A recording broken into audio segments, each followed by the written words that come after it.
Okay, I'm back with the year of Billy Miller. And remember, we're in part 3 called Sister and chapter 4. Sal's nightlight was so bright that the yellow walls in her room glowed like the inside of a jack-o'-lantern and had an instant calming effect on Billy. The only visible part of Sal among her pillows, the drop sisters, and her messy blankets was her snarl of dark curls. But it was a familiar snarl, and Billy's heart slowed, his breathing steadied. Remember, he ran to Sal's room because he was trying to think of scary things so that he could stay awake, but he got too scared. Billy sat on the bed and bounced. The dark snarl moved a little. Billy knew his question was the dumbest in the world, but he asked it anyway. "Are you sleeping?" The snarl moved again.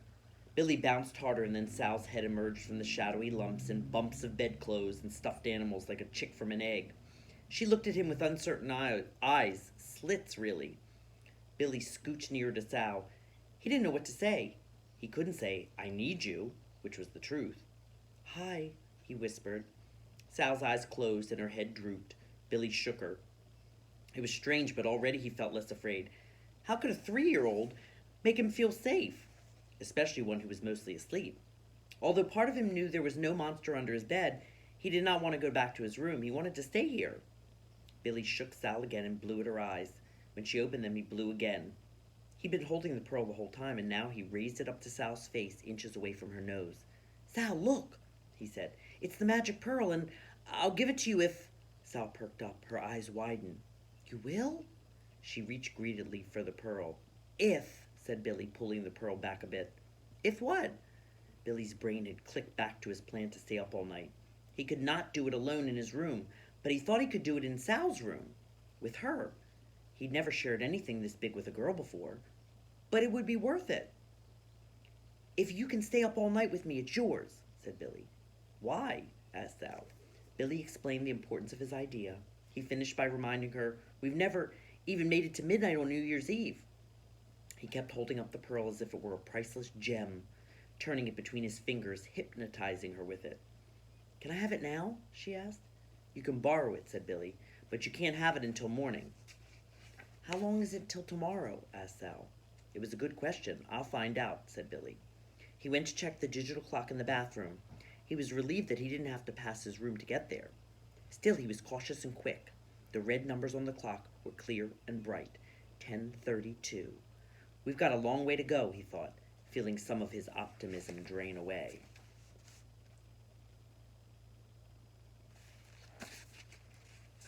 Back in Sal's room, he crammed her throw rug under the door and flipped on her overhead light. They both blinked, adjusting to the change. "Now it'll be easier to stay awake," he told her. Sal was fingering the pearl with loving care. "How long till tomorrow?" she asked again. "A long time," said Billy. "But we can do it. It's only an hour and a half until midnight." "What are we going to do?" asked Sal. "What do you want to do?" "We could play with the Drop Sisters," said Sal. "Will that keep you awake more than anything else?" asked Billy. He was willing to do whatever it took to achieve his goal. Sal nodded. "Okay," said Billy. "How do we play with them?" "You tell a story about them, and you move them around like this." Sal slid off her bed, pulling the Drop Sisters with her. She placed them in a circle on the floor.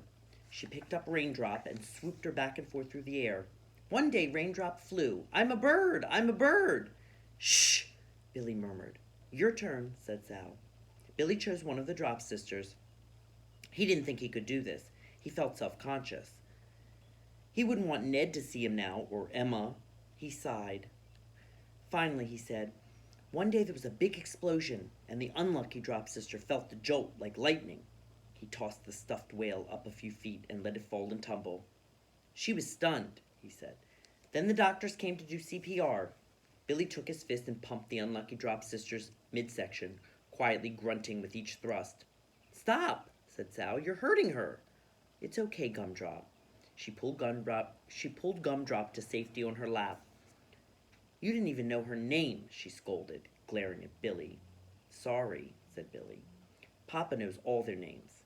Sal gathered the other Drop Sisters and piled them on and around her. "Maybe you could just tell a story and not touch them." Her arms circled, protecting them. "No more explosions." Billy wasn't good at telling stories, the way Papa was. He was better at doing things. He had a feeling that this night would be longer than he had imagined. He glanced around the room with the hope that something on Sal's walls or shelves would trigger an idea. Billy noticed that Sal's eyelids were lowering again. "Hey, Sal, can I use that?"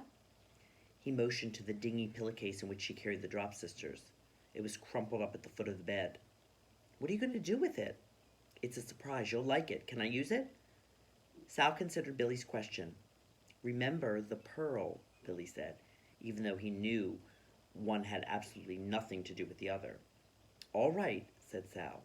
Billy took the pillowcase, filled it with clothes from Sal's dresser, and bound the open end with one of her stretchy hair bands, twisting it around and around.